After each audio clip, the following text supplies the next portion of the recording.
India cheating करता था, India चोरी करे कप जीतता था, इंडिया आईसीसी के मल्लू देता था। समझ गया? फिर समझ गया।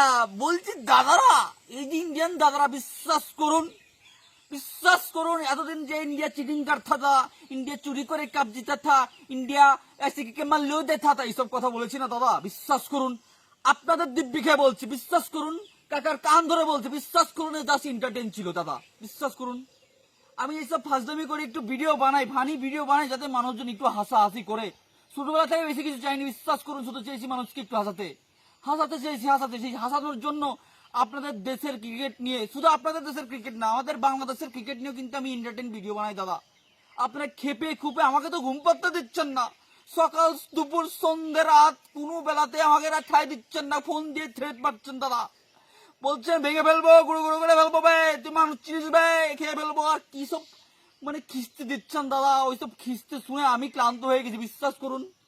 কাকার কান, আপনাদের দিব্যি খেয়ে বলছি, আমি শুধুমাত্র এন্টারটেইনের জন্য, বিনোদনের জন্য এইসব ভিডিও বানিয়েছি। তাছাড়া ইন্ডিয়া নিঃসন্দেহে নিঃসন্দেহে একটা ভালো দল। ইন্ডিয়ার সাথে কোনো দলের এখন কম্পেয়ার চলবে না। ওয়ান অফ দ্য ওয়ার্ল্ড শুধুমাত্র ইন্ডিয়া ডিজার্ভ করে দাদা, বিশ্বাস করুন। শুধু আমি বাংলাদেশি বলছি না, পুরো বিশ্ববাসী বলতে পারে। টি-20 world cup, one day world cup deserve করতে দাদা, কিন্তু দুর্ভাগ্যবশত ওটা হারিয়ে ফেলছেন। কিন্তু আমি জাস্ট চুরিং করতে করতে জাস্ট ফানি ভিডিও বানাতা দাদা। এই সমাজকে এন্টারটেইন হিসেবে নেন না দাদা, কেন আপনারা গোল পাকিয়ে নিচ্ছেন আমি বুঝি না। ইন্ডিয়া জাস্ট অস্থির একটা দল দাদা, এই কাপ শোভা ভাই শুধুমাত্র আপনাদের হাতে দাদা, বিশ্বাস করুন।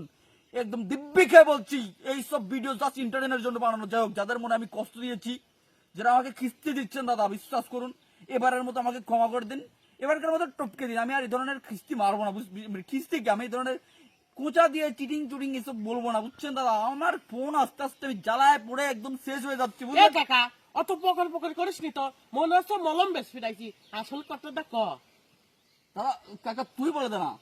ও, এই যে ইন্ডিয়ার দাদারা তোমাকে করছি, তোমাকে তো প্লেয়ার মেলা, বুঝছাও না, ভাবির পারো না, গা দিয়ে প্লেয়ার বহুত। আর আমার বাংলাদেশে তো ওরম প্লেয়ার নাই।